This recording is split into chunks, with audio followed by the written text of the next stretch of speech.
Load shedding, IMF, and the payments to farmers who sold their maize to the Food Reserve Agency. Mr. Cornelius Mweetwa is Zambia's chief government spokesperson and Minister of Information and Media. He's also the Member of Parliament for Choma Central and serves as the party spokesperson for the United Party for National Development, UPND.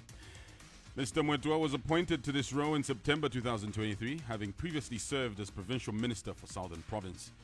Mr. Mweetwa joins me on the hot seat. I'm your host, Chisha Mubambe. We are live on Hot 87.7, also live on Canela FM 97.7. You can also join us on our Facebook page. That's Hot FM Zambia. The hot seat. Good morning, Mr. Mweetwa. Welcome to the hot seat. Good morning, Chisha. Good morning to our dear listeners on this wonderful platform. How has 2026 been so far? Well, we're just beginning. 2026 is moving pretty fast towards 13th August 2026, presidential and general elections. So for us, it's all systems, hands on deck. Every day it's like informing us like the elections are like tomorrow. We are ready. Okay. Now quickly, can you provide an update on Zambia's progress with the IMF loan negotiations and how the funds will be utilized? Start from there. Well, thank you very much for that, and it's a very important question that you are raising, and I would like to indicate that the Minister of Finance will be on the floor of the House to give the nitty-gritties of those arrangements, save to indicate that from the performance of Zambia's economy and also in terms of Zambia's adherence to the standards and requirements to qualify for IMF support, to the budget, to the programs and projects of government. There has been, in the last 4.5 years of the country's interaction with the IMF under the leadership of President Hakainde Hichilema, 6, should I use the word, tests or examinations for want of easy language, that Zambia has passed all of them at every stage that there has been a requirement to assess. Let me call them. There has been 6 assessments in the last 4.5 years of the New Dawn administration to see whether Zambia qualified at every stage for IMF support. And all those stages, the country has successfully been successful, which speaks to the prudent management and utilization of national resources, to which the international community is satisfied as to how these resources that Zambia has accessed through IMF support to the national economy has been utilized. And going forward, in terms of the question that you have asked, how are those funds supposed to be utilized? The funds, as they come targeted, most of them, to particular sectors of the country. And when you look at our national budget for 2026, 86 point, let me just round it up, 86% of our national budget is local resource generated funded budget. And so when you have extended budget support, it comes now to deal with those critical issues of the country where your national budget may not be able to cater for them, some of which include infrastructure development for economic growth, such as road infrastructure, water harvesting, construction of dams, due to imminency of climate change challenges, issues to do with investment in power generation, investment in storage capacity of our harvest in view of the circumstances where sometimes we may have an unpredictable rainy season, which would produce less than what is required as a national average for our country. Those are some of the key areas, and also at the center of those is social sectors that are economic oriented in nature, such as education. As you know, the free education, which is otherwise is universal access to education, which we call free education, is not free education at all. The government is actually paying to ensure that children access such kind of education. So these are some of the critical areas that government has prioritized to ensure that our economy should be back on its feet, up and running, and we're on the right trajectory this far. So completing that, the IMF tests, as you put it, assessments, I think, is a better terminology there, has come at a cost. You talk of them as wins, but there's been a lot of pain that Zambians have had to endure because of this IMF, assessment that we had to go through.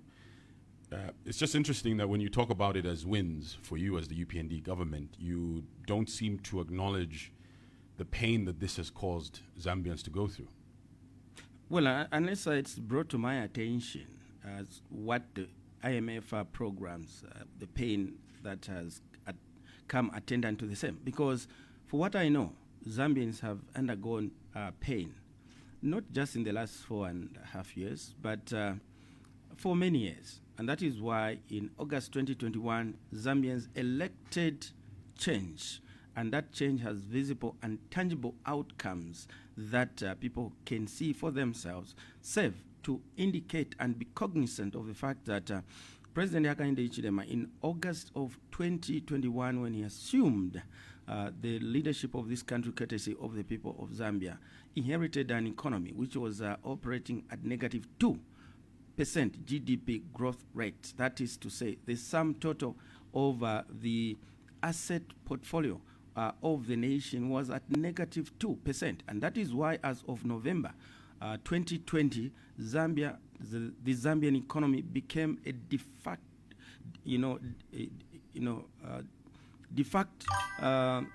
default economy, failing to meet its international balance of payment responsibilities, and we became an international laughingstock that we are unable as a country to pay our creditors. So that speaks to the state of the economy that President Hakainde Hichilema inherited, and from there on, you see that the country moved on into very difficult circumstances. I'm not aware of a president of a republic of Zambia or the Republic of Zambia who has had to walk through this kind of painstaking, path to recover the economy from debt and situation where the country was unable to pay its creditors, to issue of COVID, then cholera, and the worst drought in living memory.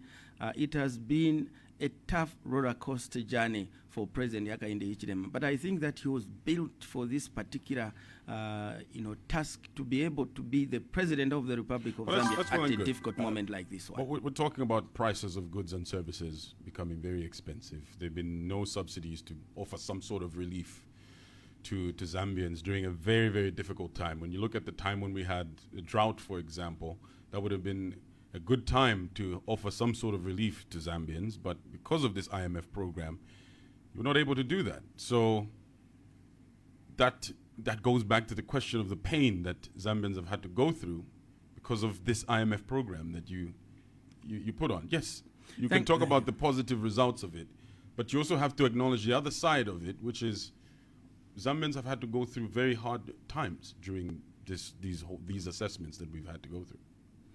Well, first of all, I'm not aware of a time when the country has had to subsidize commodity prices on the market stores, because we run a free market economy. So but you can subsidize fuel. Obviously, there's indicators that affect products that are going to be on the shelves, isn't it? First of all, so that also goes with electricity as well. First so of it's all, not the actual end product; it's how you get to the end product that you can affect, so that the prices of the products go down. So it's not the actual end product; it's how you get there, isn't it? First of all, you can't give what you don't have. If I ask you here to give me 5 pin, we don't have it. How can you give me even when you are so friendly to me? You can only give what you have. If the economy that President Hakainde Hichilema was in debt stress, it means that there was no money. For Zambia to fail to pay its creditors, it means there was no money. So where is this money that President HH is expected to have been subsidizing fuel and other commodities would have come from? If we are unable to pay creditors, How do you subsidize local consumption when you have outstanding debts at international level? And then you have had to go and do debt restructuring.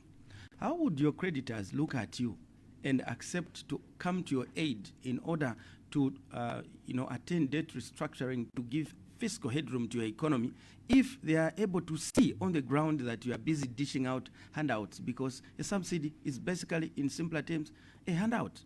And remember also that when you talk about electricity, you talk about fuel and electricity in the energy sector as the major drivers of commodity prices, you have also to be alive to the fact that as of August 2021, when President Hakainde Hichilema became president of Zambia, the Zambian economy, Zambia as a country, were owing OMCs 700 million United States dollars, which this country is still struggling to dismantle. So how do you give a subsidy to a sector which you are already overborrowed? It's not on. There is this sensation and fiction by us as citizens where we think that government has everything, every power to do what we think should be done.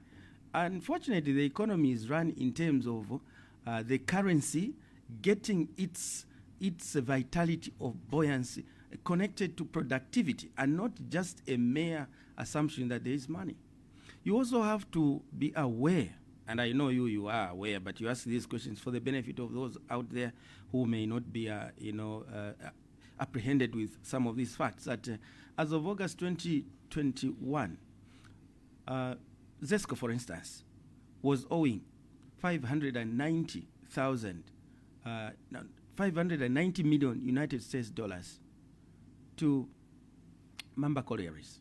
We're talking about energy. ZESCO was unable to pay Sino Hydro, and out of the 5 turbines, only one was firing as of August 2021. So we are talking about the energy sector because the energy sector affects manufacturing and therefore production of goods and services, which informs commodity prices out there. So there could have been no possibility, even if it were another lovable president who was in the position of President of the Republic of Zambia, he was or she was going to be unable to introduce subsidies to the fuel sector, because it is that same attempt to provide a comfort when you actually do not have that led us to the situation where we were in, that whereas people were given a cosmetic price in terms of fuel, did the rest of the nation know that actually we are plunging the country into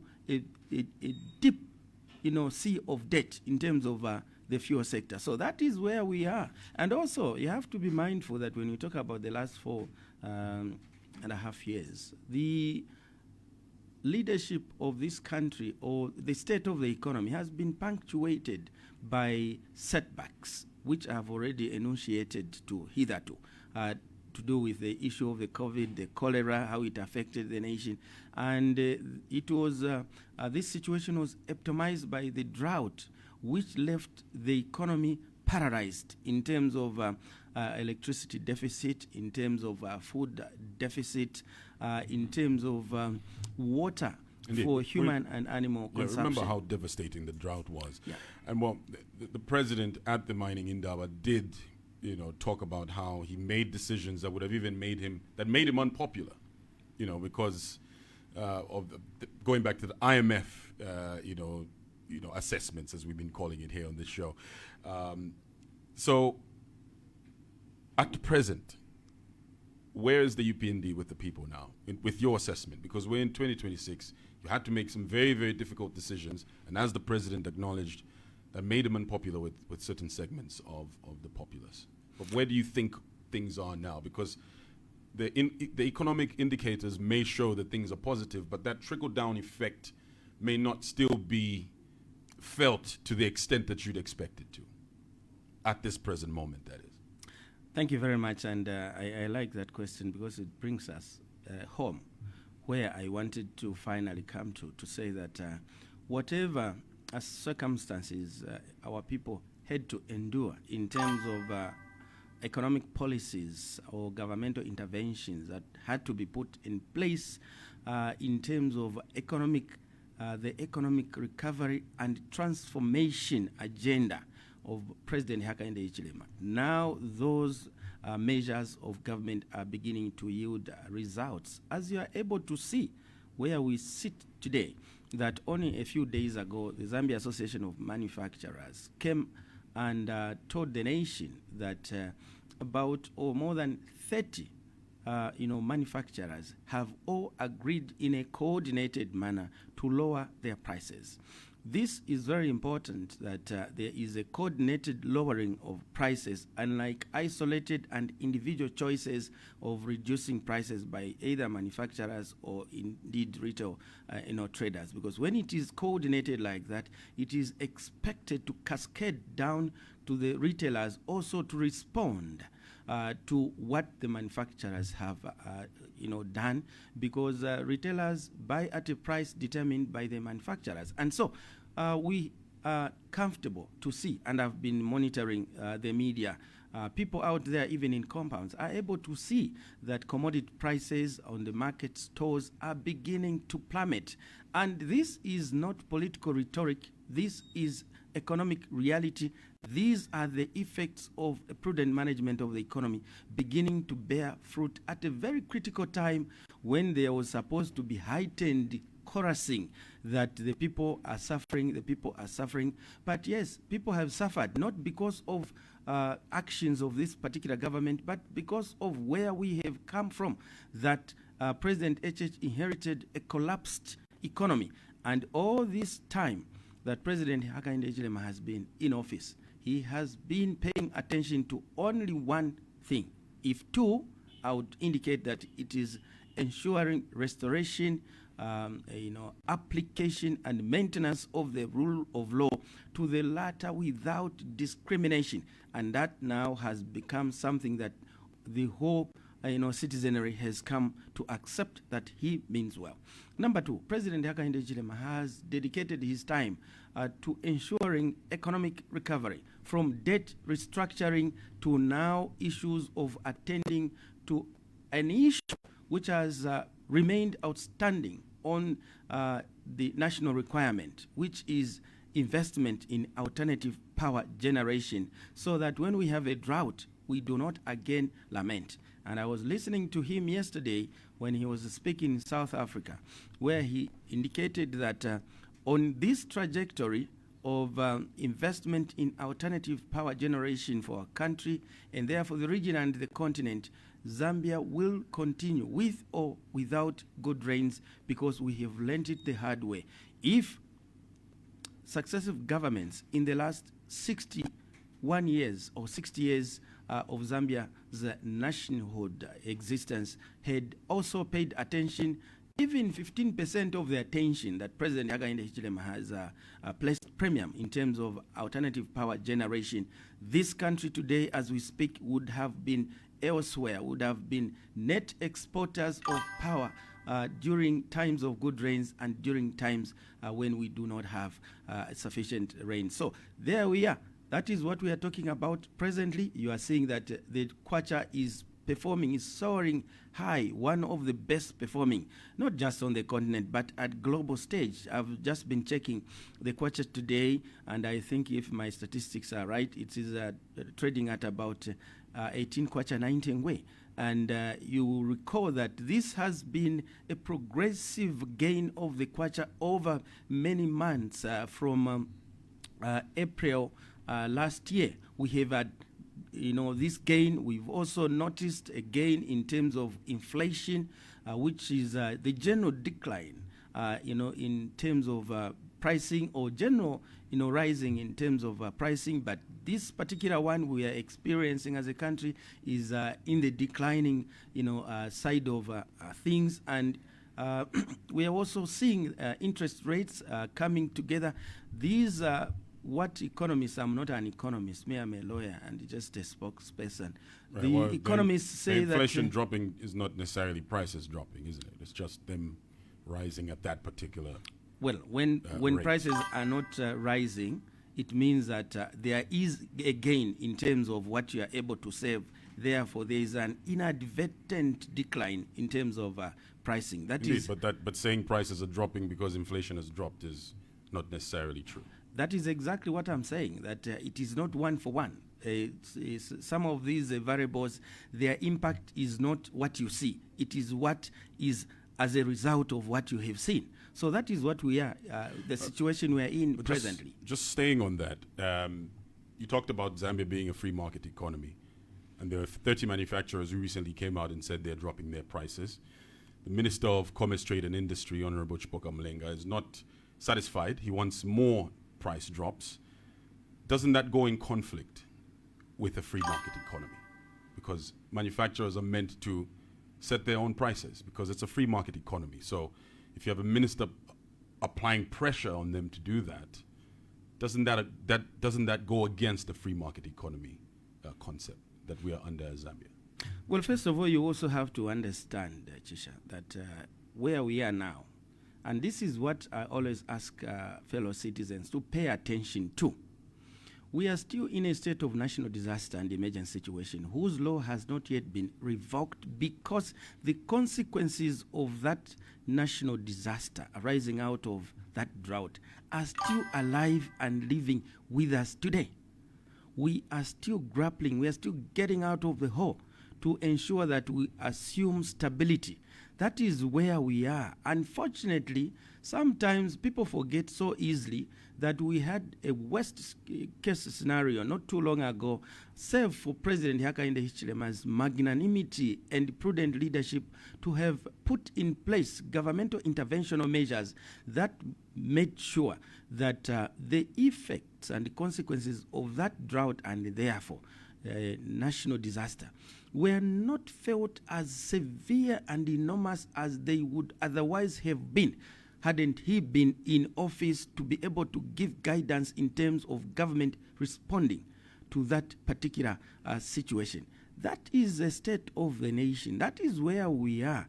So when we are looking at the current situation, we must be cognizant of the fact that we are coming from somewhere, and we shouldn't forget that this country is still in recovery mode. And the moment we accept that we are in recovery mode, but look at what has happened even in this recovery mode, that in the region that was affected similarly to ourselves, that we're actually performing much better. Sometimes we should also spend a bit of time to pat ourselves on our backs ourselves, because no one will do it. It is ourselves.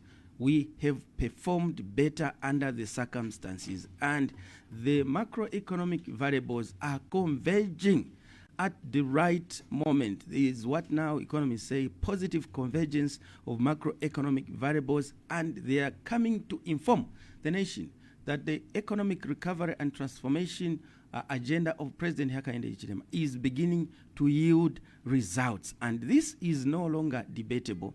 It is reality, except that the way the economy operates is that as these indicators begin to show, you will not get the full measure of benefits there and then. It is a going, program. Just like I will draw you to one of the most memorable instances of economic recovery when President Mwanawasa in 2001 took over an economy which was ailing, and in his first term, you see that he was called all sorts of names. But then as he got through the second term, getting past 2006 elections, you saw that now the effects of those good economic policies that were put in place, the robust application of the rule of law, fighting corruption without discrimination, without favoritism, and ensuring that the limited resource basket of the nation was protected, and that the funds available, the resources available, were given to priority areas of sectors that were so needy but important to the growth of the economy. We began to see benefits. Yeah, there was also the HIPIC completion point. But exactly. Going back to what the Minister of Commerce, Trade and Industry said, free market economy, he's come out demanding that more manufacturers reduce their prices. Isn't that going against a free market economy concept? And that is exactly what I was spending time to bring out to your attention, that when you see a minister indulge himself to that level, it's not him. That is a cabinet position, which was resolved to say there is no way government is putting incentives in the marketplace for purposes of mitigating the situation we are in, such as tax reductions, particularly to do with the manufacturing sector, importation of certain goods and services having to be given tax rebates or reductions, so that we promote the sector. Then when they get those incentives are not just meant for them to produce more and make more money for themselves. They are meant to produce goods that should be accessible and affordable to our people. And so when we see as government that the incentives we've put in place have worked, and manufacturers are getting now in the right spaces of producing more, but that they are keeping the value of those incentives, the effects of those incentives, they are keeping the value unto themselves, government has to step in and encourage them to do the right things, because government is aware that now the manufacturers are in a space where they can give more than what they have actually indicated. And also remember that they are in business. So you've done your assessment, and you know that it's not a case of it's a case of greed and not just them trying to clear out their back the stock. Well, I don't want to say it is greed, because President Hakainde Hichilema has a very, very good working relationship with the private sector, and his style of leadership is that when there are concerns, we sit around the table and negotiate and not talk to each other and not talk over each other. So we wouldn't want to call them greed. We would like to say they're in business, and they're in business they're in business to make money. They're in business to make profits. What is it that you're not agreeing with? Because what you've described is greed. But if you don't want to use that word, we can substitute it with something more palatable. But the point here is you're saying you've given them an environment where they should be able to reduce prices, and they haven't done it. So now there's a minister coming out with a whip, saying, please, make sure that you do this. And you recall that this is not the first time the minister is coming out. Indeed, he's done this before. With what you are calling a whip. It's a good whip, actually, because I'll give you an example of the electricity, alternative electricity generation subsector, which is solar, for instance. The government has zero-rated taxes to do with imported implements relating to solar power generation or any other such alternative power generation. The government has zero-rated, including those who would like to put up thermal plants. The government has reduced and or zero-rated taxes. So we noticed as government that, notwithstanding the fact that government has zero-rated taxes to do with imported solar implements for people to go, green as it is, for people to invest in solar. Those who are trading in solar implements have actually done the opposite. Instead of reducing prices, they've increased prices for one reason only. They are responding to demand, because the demand has been soaring over time, because people have had to respond to electricity deficit, but also now where we speak, because of the improved electricity supply, the people have not stopped, going ahead with their demand for solar, equipment so that they can put on their roofs, because they have actually discovered that it is cheaper to run a solar system on the roof of your head than Zesco power, which is expensive. And now I can tell you that these investments that President Hakainde Hichilema has been talking about in alternative power, particularly solar, is beginning to yield massive results. And I can now tell you that where I speak today, there is generation in terms of net metering, meaning private energy producers feeding into the national grid and not feeding off the national grid. There is 30 megawatts of citizens of this country who are producing more than what they need for their domestic consumption, and they're injecting the surplus into the national grid. This is what President Hakainde Hichilema was talking about transitioning into alternative power, and also to indicate to the citizens that you can actually begin to become a producer of power and not just a perpetual consumer of power. These are the results of the law reforms that President Hakainde Hichilema initiated to do with the production and also evacuation of power, taking away the monopoly of production of electricity and evacuation thereof from ZESCO, so that the private sector begin to invest, because what the citizens want is not merely the ownership of a producer of electricity or who owns the grid lines that evacuate power, but the service, the end service that they get. The benefits are beginning to be felt by the citizens. And with this kind of ground shifting movement, I think that in the next 5 years, Zambia will never be the same again. We as government are proud that citizens who were dependent on ZESCO to supply power to them, some of them are now beginning to become not consumers but producers and feeding ZESCO, so that ZESCO can evacuate power to needy areas. Right. Well, let's just talk about electricity, because load shedding has drastically ended, and people are enjoying steady power in their homes and businesses. You spoke on load shedding last year, and your words on load shedding were all over social media. It was a topic of discussion, because you said by June 2025, load shedding would pretty much start to go away, and that didn't come to fruition.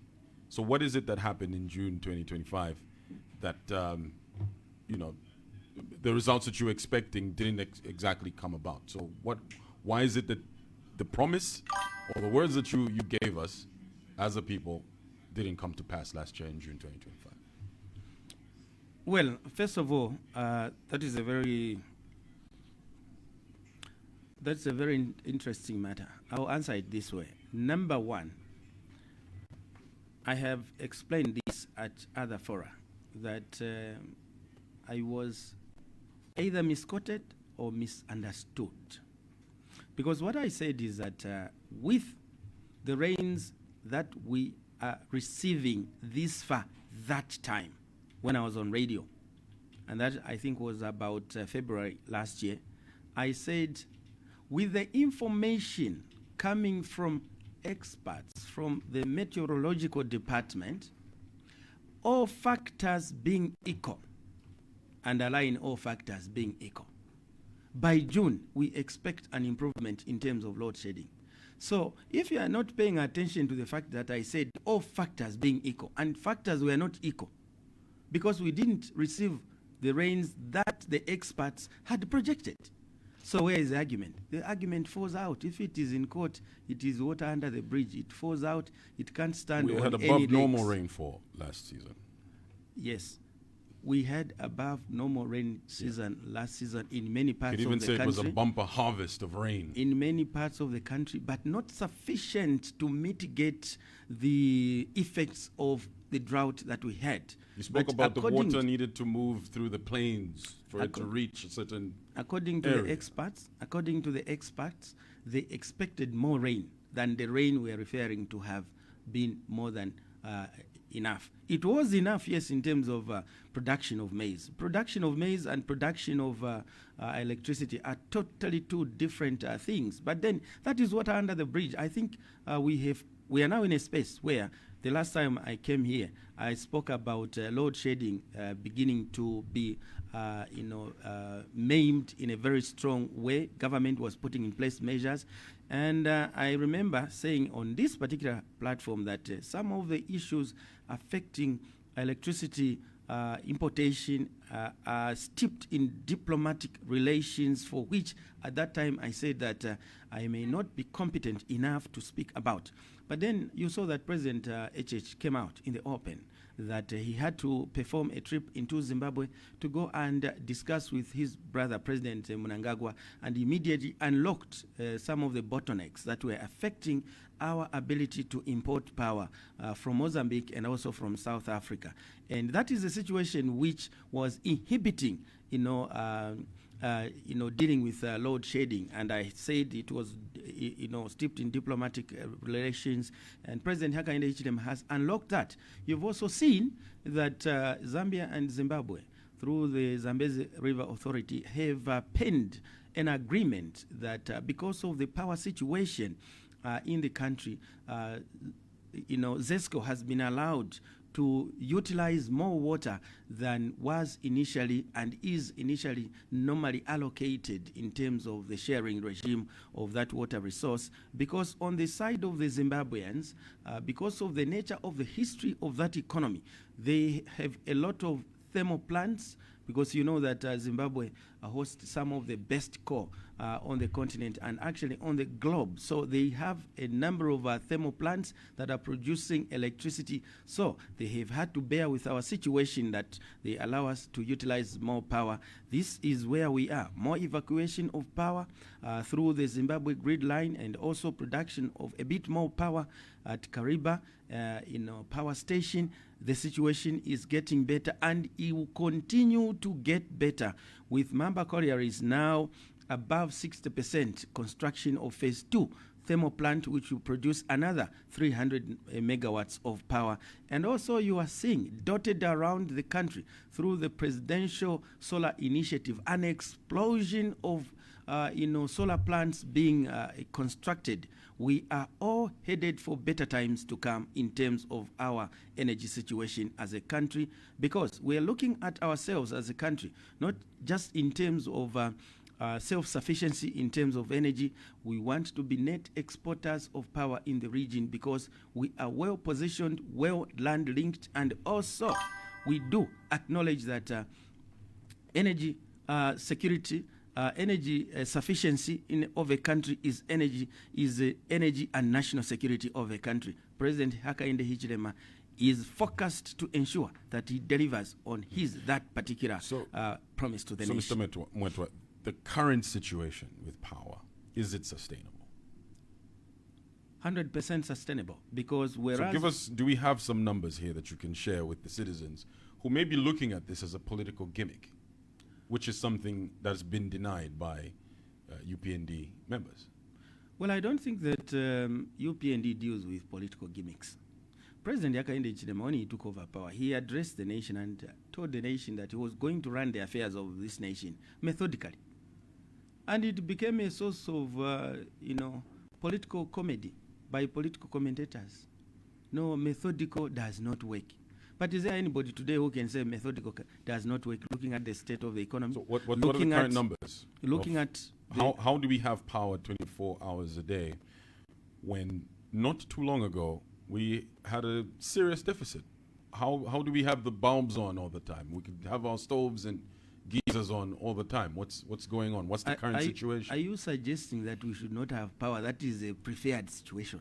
Because that's not what I'm saying. I'm asking a question as to how this is sustainable, because we don't want a situation where down the line, after the elections in August, the bulbs go off. So people want to know, how is this a sustainable situation? Is this permanent, or is this just the UPND trying to win the elections in August? Thank you very much. And I can now answer it in a more candid way. Even if we were to have gone into those elections with load shedding, electricity deficits, as they were obtaining in the recent past, we would still win these elections. No question about that. Based off of what? Based on the performance on other electoral commitments that President Hakainde Hichilema has delivered on, such as free education, such as expanded CDF and the impact it has created in society, such as employment of teachers, 46,000 teachers, health workers. The load shedding also has killed so many businesses. There's so many businesses that have died because of load shedding. But I'm people saying, are out of business. The point there's also that side of people who are not happy with load shedding itself. The point I'm making is that one particular issue, which is a negative for which the citizens ordinarily understand that is as a result of the drought that we had, which is a natural occurrence. Ordinary and reasonable citizens would not say, no, let's do away with President HH because of load shedding. That's the point I'm making. I don't want to bring up the other issue of him saying there's no rain in Dubai, but they have power 24/7. But that because then that beats that argument. If you put that on the table. I think let's come home to your situation. Your question is this a political gimmick? Yes. Is this sustainable? Can Zambians look at this power that we have as sustainable, or is this a political gimmick to just win elections in August, and then a few days after the elections, if President Hichilema is elected again, no, when he's then re-elected, the power goes out?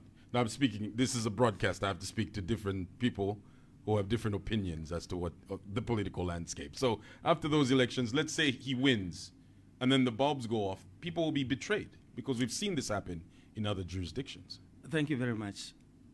Well, President HH, first of all, should be trusted not just for what he says he will do, but what he said he would do, which he has already done.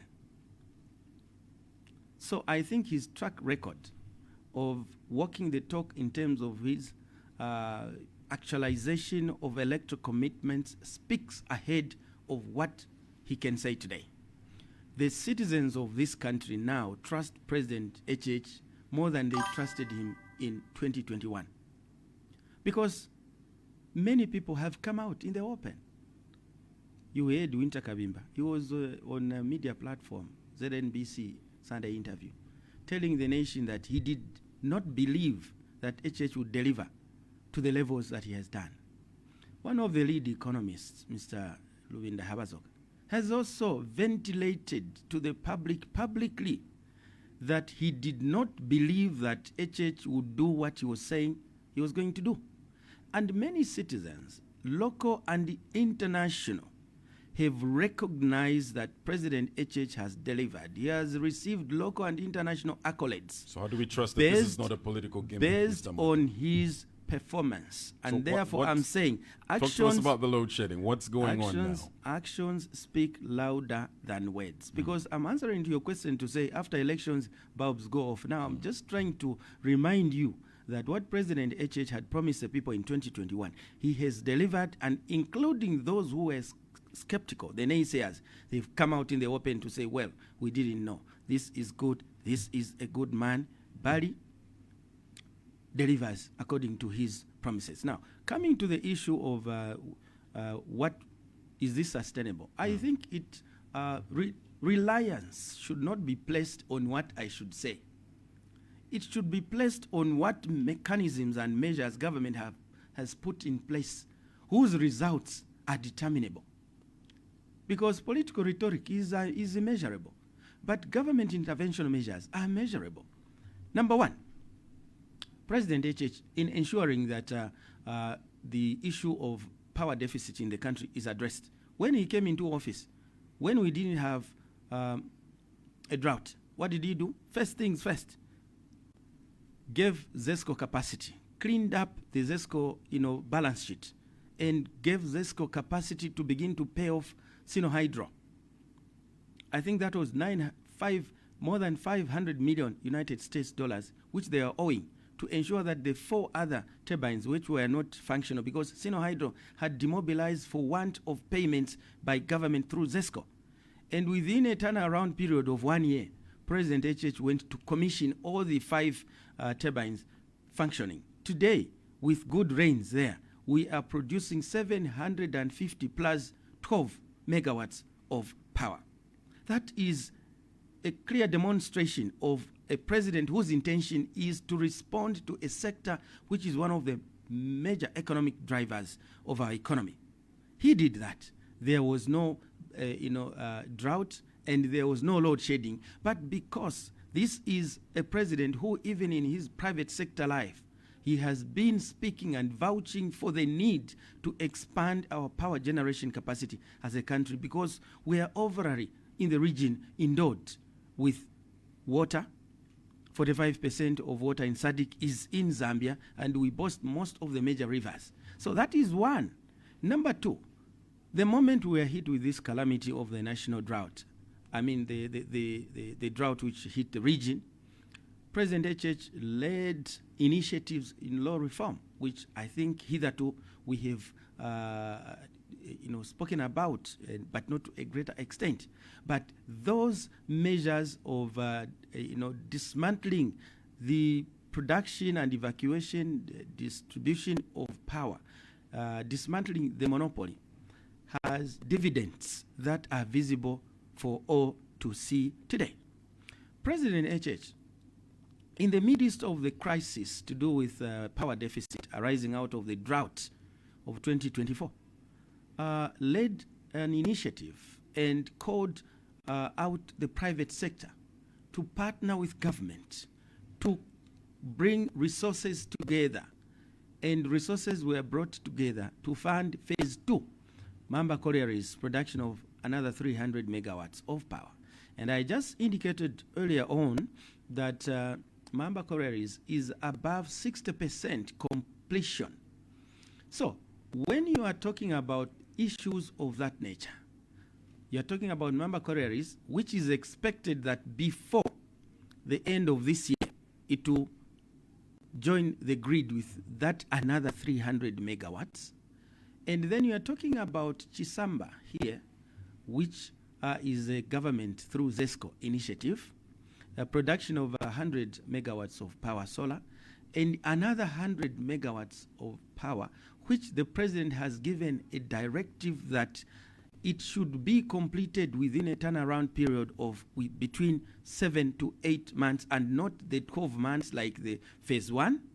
Those are tangible projects. But all those are future producing projects. But I'm asking about what's happening right now. Okay. What's the current situation, Mr. Mweetwa? I'm responding. That's what citizens want to know. The question you're asking me is about sustainability. So what I'm answering is what you're calling future. Future is sustainable. What's happening now sustainable is the question. What are we doing now that's keeping the lights on? You're talking about Mamba Colliery's phase 2, Chisamba phase 2, all these. These are things down the pipeline. But what are we doing now as a country that's keeping the lights on? That's the question. Number one, we have a number of solar plants coming on board, like the one I've referred to, Chisamba.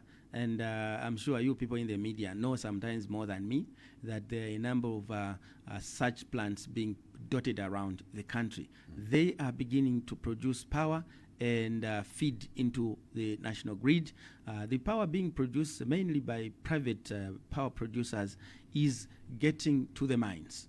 And what is happening now is that which I'm referring to. Number two, what is happening now is that because of the law that has now been amended to allow importation of power by independent power producers and independent power purchasers, now we have the private sector importing power from outside the country with their own resource and capacity and a repute or integrity to be able to import and bring power in the country.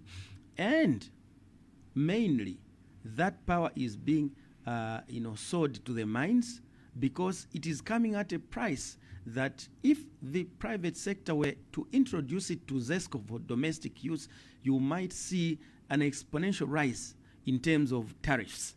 And therefore, the mines with their capacity are able to absorb that and then free off ZESCO power to domestic utilization by our citizens. That is why you are seeing currently these bulbs being on. Number three, I spoke to the issue of Zimbabwe agreeing that ZESCO will now produce more, will utilize more water to produce more power at Kariba. It has been agreed upon, signed upon.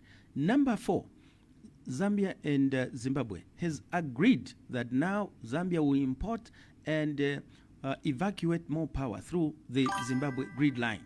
And our target was and is and remains for now importation of 600 megawatts through the Zimbabwe grid line. And I think I just have to get my statistics right. The last time I spoke to the Minister of Energy, I think that we are evacuating this far 400 megawatts of power with another 200, in the offing, because they were reconstructing or rehabilitating their grid line to have the capacity to evacuate that power. But I have to authenticate that, but that's the last time I was speaking to the Minister of Energy. So that is the reason that we are seeing this power. And also this year, we are seeing that we have good rains. Yesterday I was just monitoring the meteorological updates through the media that it is anticipated that we'll have active rains, particularly starting Thursday, almost throughout the country, going into the weekend. And the experience this far we have had is that... Are you about to make another promise, like the one you made last year? The experience we have had this year is that we're having floods in many areas. Unfortunately, some of the floods we're having, like the Lundazi, floods, I was wishing such a flood was, for instance, in Choma or in Namwala or in Kazungula, because then we would know that that water would have gone into our electricity water catchment basin of either the Zambezi or the Kafue River.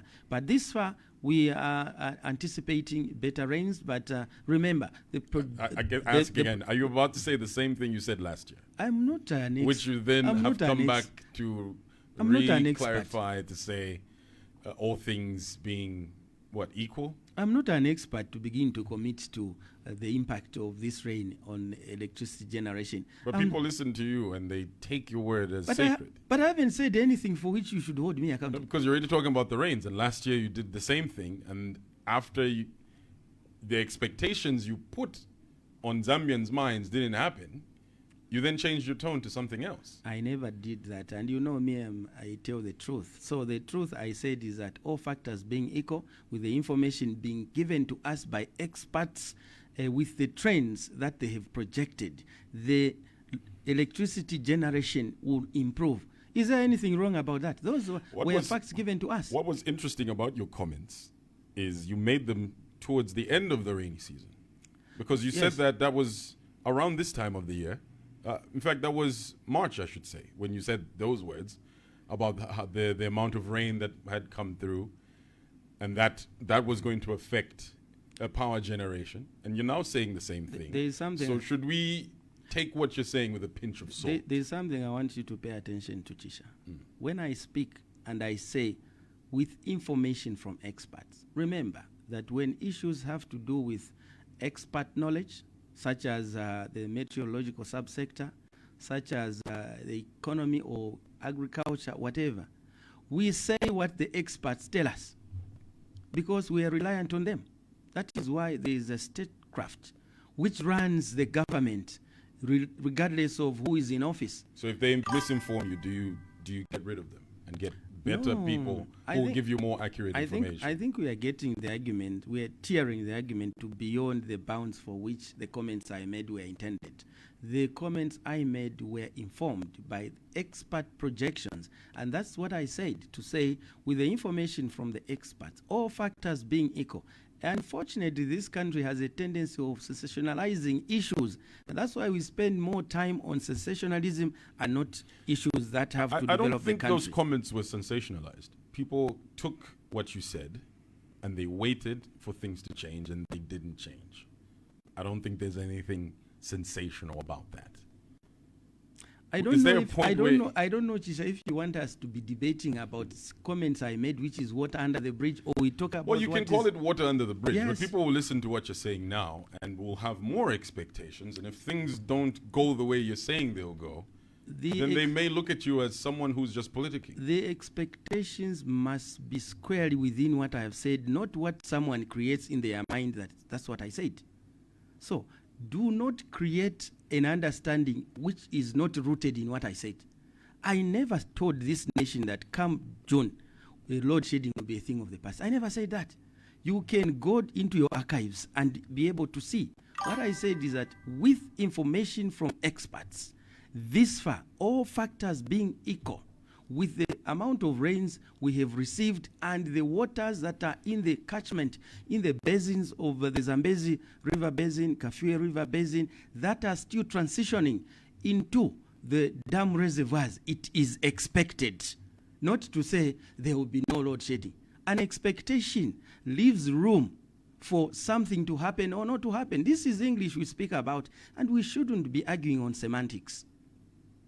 And I don't want to win an argument on those bases. I think that people should argue reasonably based on what someone said, not what they wanted to project as having said. I know that the moment I said that, our colleagues in the opposition, and I know who is at the head of that, spinned what I said and created a narrative of what they wanted me to have said, so that when it doesn't happen, they say, look, it hasn't happened. I think that we've matured as a people. We must move on to talk about realities of the moment. I don't think it's the opposition that put that on the minds of people. I think people listened to what you said and they made their judgment. But let me also ask you one question. Are you disagreeing with what I'm saying, that what you are saying I said, I never said it. What I said is what I'm saying. And you seem to pander to the whims of what you are saying I said, which I didn't say. That sounds very confusing to me. Oh, yes. If you just tuned in, that's Mr. Cornelius Mweetwa, who is Zambia's chief government spokesperson and Minister of Information and Media. He's also the Member of Parliament for Trauma Central, and he's also spokesperson of the Upnd. If you'd like to get involved in this conversation, feel free to give us a call on 0974-870-877. Before we get to the phone lines, real quick, Mr. Mweetwa, I just would like to get a few comments from you to that keynote that President Hichilema gave at the mining Indaba in Cape Town out there in South Africa. Any key highlights that you'd like to put out there to the citizens listening to this? Well, thank you very much. I think that some of the key messages that the President gave out yesterday, and if is take home for me, it was about the conducive mining environment in this country that is informed by an attractive legal regime that is not just attractive but predictable. And he used a word such as the clarity with which we have had to manage the mining sector, lifting the mining sector from mining from courts to mining on the ground, getting major mining firms to increase their production levels with about 12 billion worth of investments and reinvestments in the mining sector in the last 4.5 years of his administration. And more mines are opening up. The mines that had closed, some like Kalengwa for 46, 47 years, closed, opened now.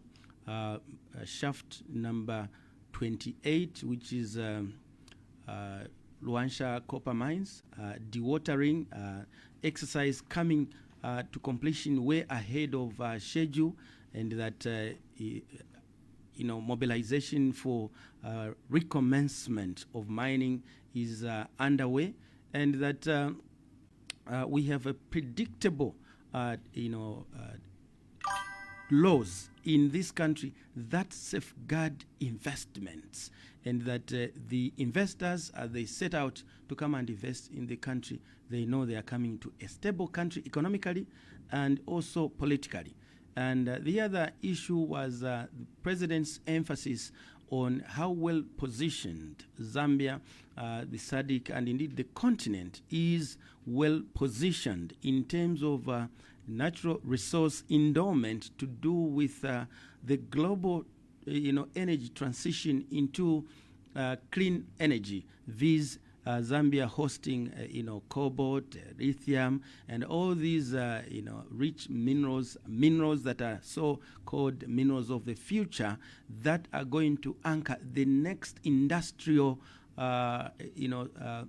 cycle of global economic development. That Zambia is right in the center of the mix, and that we have a stable leadership, we have a stable law, or legal regime to attract, but not just attract, but also to protect those investments, and also ensure that the investors are going to get a benefit out of what they've invested, but not just that, that the local people should get a fair share, and that is why the government is emphasizing on JVs, joint ventures between FDIs and the local resource owners, but that is not the only thing. The government is emphasizing through President Hakainde Hichilema that mining in Zambia, in order to beneficiate the citizens and the country, and indeed the globe, we need to do away with illegal mining. We need to mine legally. We need to mine and have formal marketing arrangements of what we mine. We need to mine in a safe manner, and also security of the nation is the fourth issue around mining legally or doing away with illegal mining, because we have understood now that in some of our jurisdictions, in some of our neighboring countries, when you allow illegal mining to get a stronghold on the sector, where you have individuals beginning to create their own militia to own mines, to protect mines, and government begins to become a spectator, that is fertile grounds for instability of a country. And that is why, under the able leadership of President Hakainde Hichilema, government unleashed the military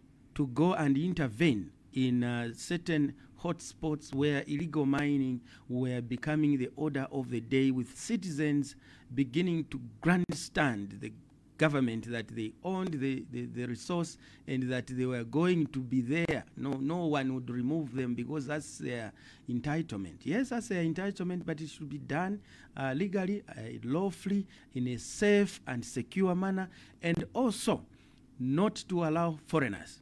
Because out of that oppression by the Zambia army in places like Ikonge, you find that a lot of weapons, offensive weapons, guns of the like, some of which have never been seen in this country, were recovered by the military. And that is the reason why, for those who are saying, and I sympathized with them, those who are saying, no, how can you unleash the military to do an operation on security which is internal? We were dealing with dangerous elements such as foreigners. And I also had a question to those, because in Zambia there's too much comedy. When there are serious things, people want to play comedy. Because when you look at the situation which was playing out in some of these mines, foreigners were coming and were taking hold of these gold mines and taking our wealth out of the country, importing guns and making our situation so insecure. So the president had to make a cautious decision to invite the military to go and evacuate those areas in the like manner that when you have disasters around the country, it is a local issue.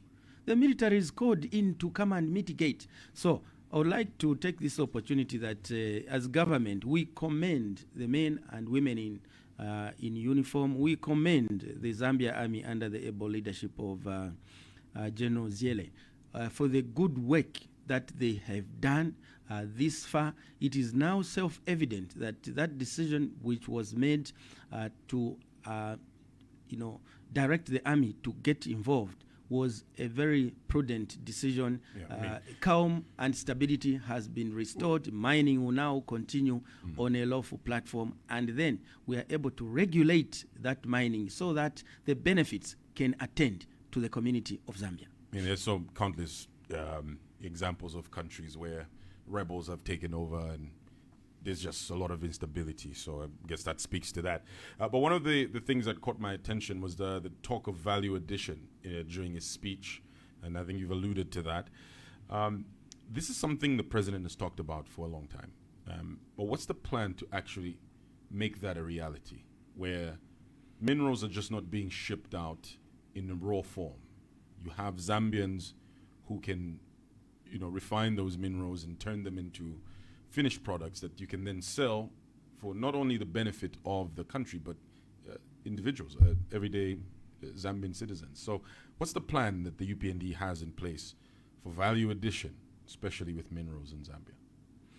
Well, thank you very much. And the value addition is actually one of the four main economic pillars that President Hakainde Hichilema is leading his administration in terms of economic transformation. The other pillars being investment in infrastructure development of the country, and also investment into the economy to ensure that we are attractive as a country, and also investment, joint ventures to ensure that when we do have investment from outside the country, it should come and have a synergy with local entrepreneurship to ensure that we, the local people, also have a say in the running of affairs of our locally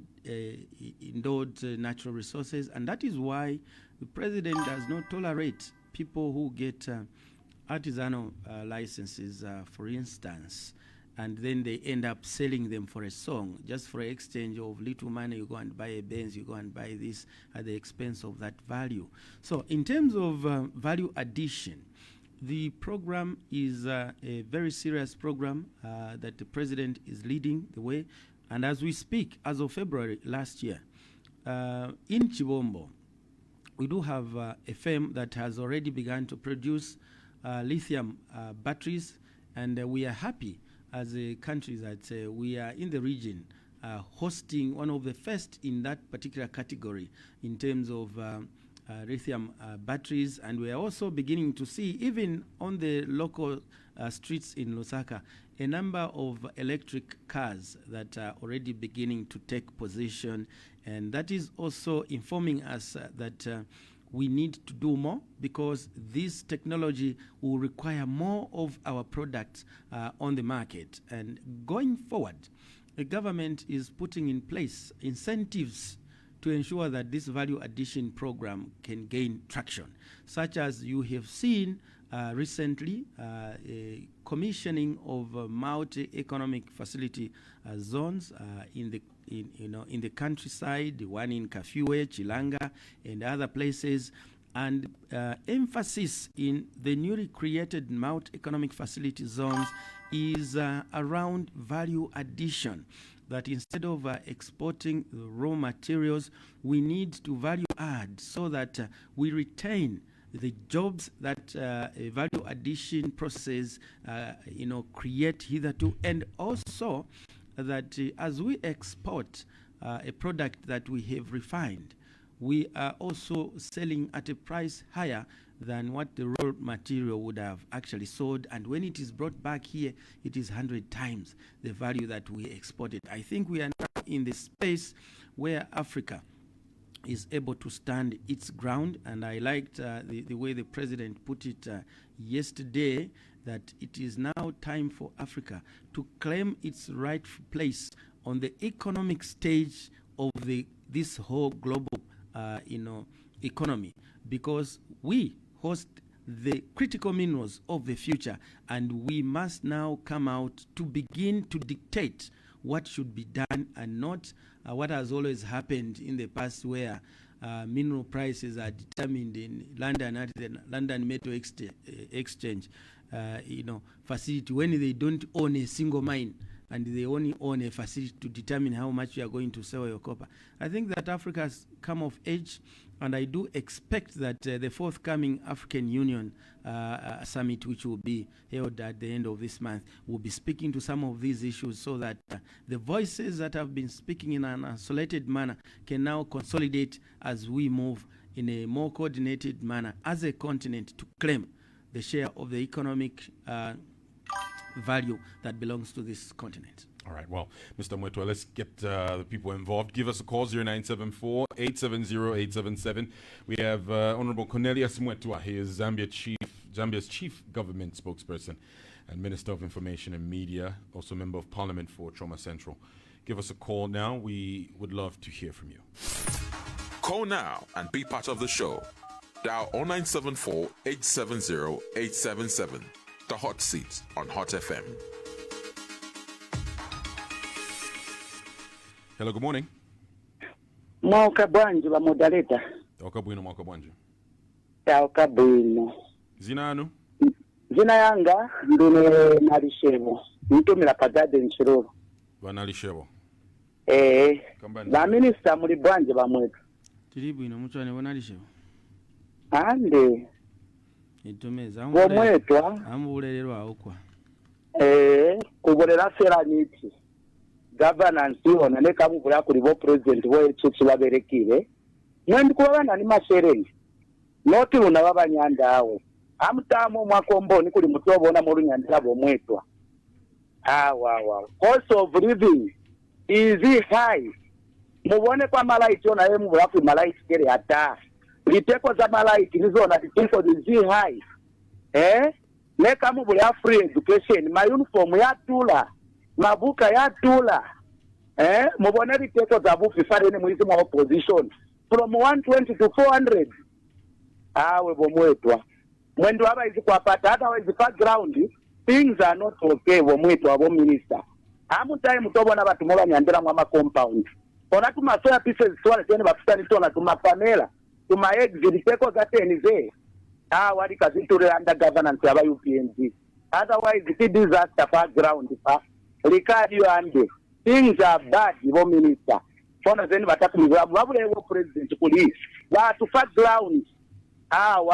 Abamita berine kainyani. Things are not okay bo minister. Fona zeni ni bataku mizwabu. Litumezi. Thank you so much for your call. 0974-870-877. Call us now. What's your question or contribution? You can also leave a comment in the comment section on the Hot FM Zambia Facebook page. We have a live stream going on there. Hello, good morning. Hello, good morning. Good morning, Mr. Moderator. How are you? I'm good, thank you. How are you? I'm fine. Mulenga the voice of Rwapula. Minister Mushani. Wino walishani mkwe. Mulero ndololo obusaka sana. That's why mwalimu n'abantu bakukasama bakwata confidence muline. Tachabayize UPND okuwina kasama. Mulolesheko n'abantu ababa bomba mu private sector tuletasha kuli government mwali barundira abama government workers 700. Ya impia taichepa mano because ile impia ni impia ikalamba sana. But lolesheni ko ba malonda ba medi ababomba mu private sector. Twalimona bayelisha matambo balepitana kopa belt yon. So kumona ama workers yeso balebo. Kumona abanenso abampulise sector balebo mpya abantu. Na imwe sheko muno mulusha. Mwali wa minister, mwali wa labor, mwali wa pusana muno mulusha. Akusheba medi na inoshita balefula ma 800 700. Confidence yepo ili pali UPND polisheni fesi ntufira fine ya makash for weeks.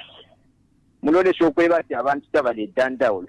Election cash social cash transfer. That's why mwamwene na abantu bayimine kulya kumushuka sama uruka shoku mivotela. Ba social cash transfer weekend po fena bambi tekweba ati na abafula abantu weekend po na bambi. Shirye mpile chomwa bikire kuli cash for weeks. Ikeniko na shindi abantu bafulile kwa bakubomba. Otherwise abantu bena bale tasha. Mulole sheko pali uli agriculture kumubike sana amano bayendi. Kozinga mwalolesha alikuwa ministry ya checking record this day but ile fwa ikaiye twaingira moine. Amataba balali mabantu. Ikabama complain. Because amako idide neri achi amataba abantu mwandini yali shupa kopa nono. Wamlenga twatotera mkwe. In conclusion. So ba minister area shijoline. Mulole sheko pati tazala abantu bale itishakanshi batazala yaskapesa kanshi. Na mulungu state time ngala isuralisa. Thank you. Twatotera wamlenga. 0974-870-877. Call us now. Hello, good morning. Good morning, Con. Morning. Honorable Minister, good morning. Good morning, please. What's your name? This is Peter. Peter, go ahead. Thank you very much. Honorable Minister, I want to commend you what your government is doing. I understand that you elected the government, which was going down. You know what I mean? But don't just concentrate on sectors like mining and economic reforms. Look at also the energy sector, where you are failing exactly. Energy sector, agriculture, rule of law. Listen to what people are saying. Already you are winning. I can assure you, Honorable Minister, you've done so much well compared to the previous government. Even the government I saved, the MMD, I think you've done far much better. But you listen to what the Zambians are telling you, especially on rule of law. Work on that and don't overpromise.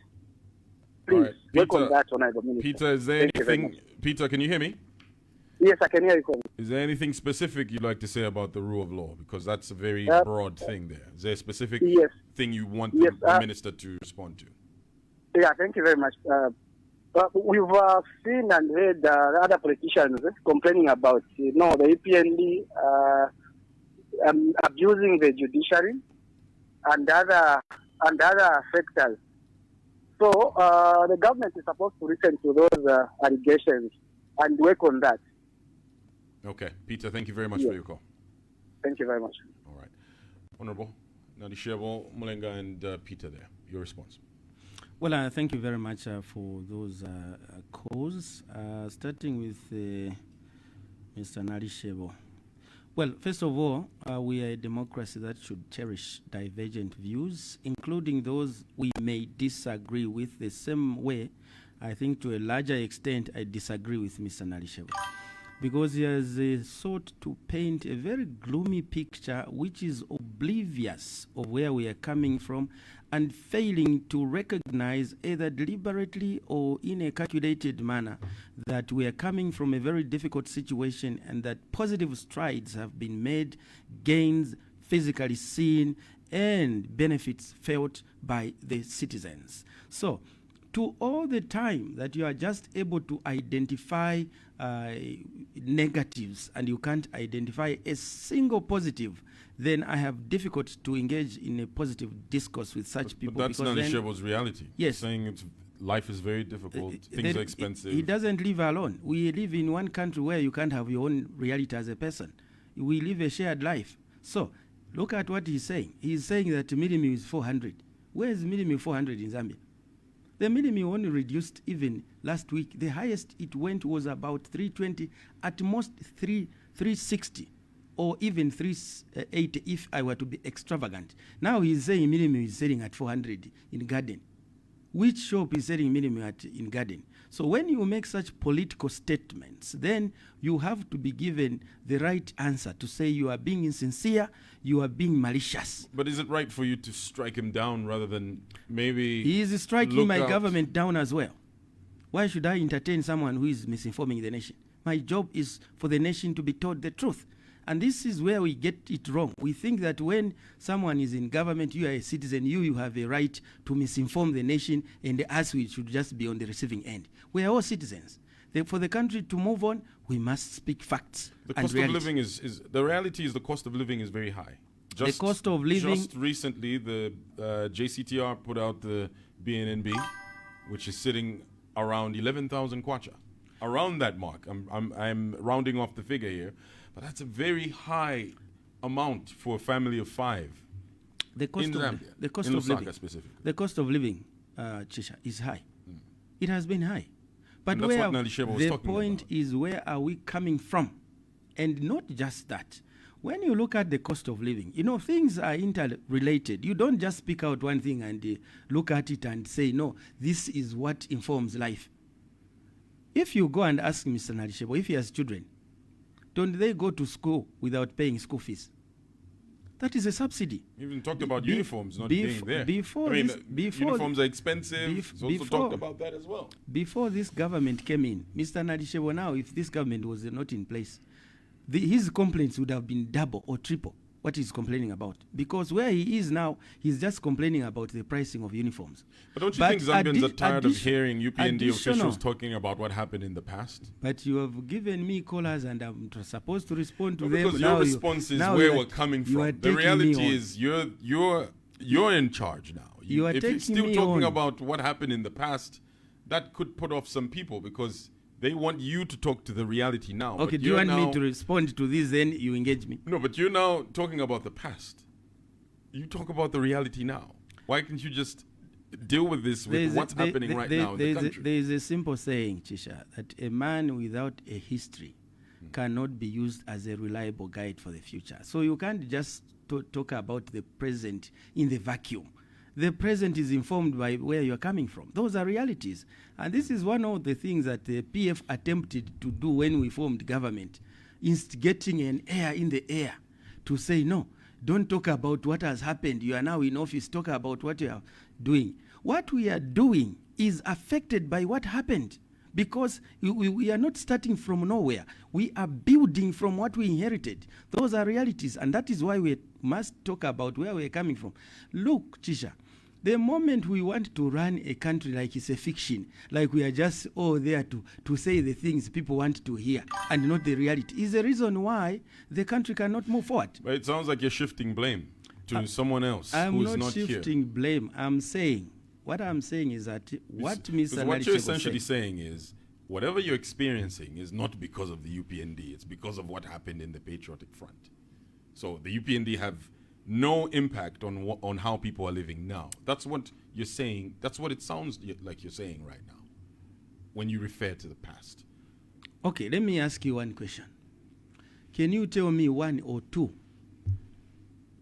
government actions that have worsened the economic situation of this country? One or two, tell me. Because it looks like when I want to place reliance on where we're coming from, you're saying no, it is the president. So you tell me what President HH has done to make life for the people of Zambia difficult. Oh, Mr. Mweetwa, I'm here to ask you the questions. No, because when I want to give you reasons, you are refusing. You don't want me to place reliance. So from what you know, you tell me what President HH has done. The point is, you've been in power for now we're going to 5 years. Here we are citizens. You're still referring to the past. You tell me. We refer to the past because me as a Christian, I was in church Sunday. We refer to the devil because the devil is the one that makes us go to church because he's the one who caused all these malaise we find ourselves in. Have you ever gone to church and tell pilgrims to say, stop referring to the devil. Just talk about your current sins now and how you should not sin. No, it's the devil who created the platform for where we are now. So we shall continue to talk about where we are coming from because it informs where we are. It has limited our capacity to do what we should have done.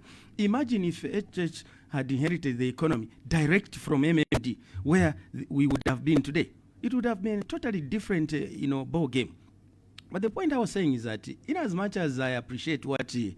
Nalishebo is saying, but when you just are able to identify wrong things and you exaggerate them, then what is your intention? Is to bring down my government. And I must also stand up to tell you that is too much.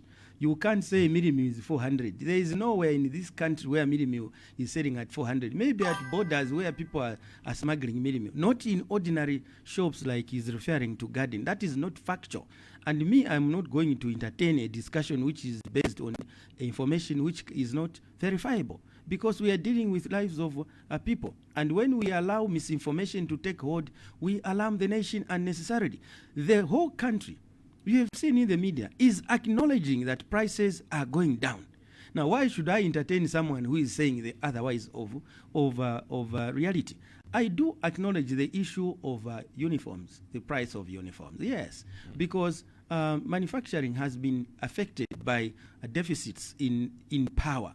Load shedding. But again, we've spoken to already about more than 30 manufacturing companies lowering prices. So these are the things we are talking about. Today, we spoke about the dollar, which is trading at 18 kwacha 90 ngwe. All that speaks to an economy which is performing. So we cannot allow a situation where you look relevant only when you want to misinform the nation because that's what sounds better. No. Let's be factual. We have a country, for us who are in government, we have a duty to tell the nation the truth. And you know, the beauty of serving under President HH, it doesn't allow misinformation.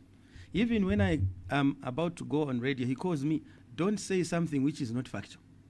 Well, that's a good thing if he does that. Now, Well, let me we're come to... We're only left with about 2 minutes. Volume so, of, I mean, I'll just voice of Luapula. I just need you to conclude. Voice of under 2 minutes. Voice of Luapula, I think that he just nailed it all. And in fact, what Voice of Luapula did was simply to answer to what Mr. Nalishebo had said. That was Mulenga.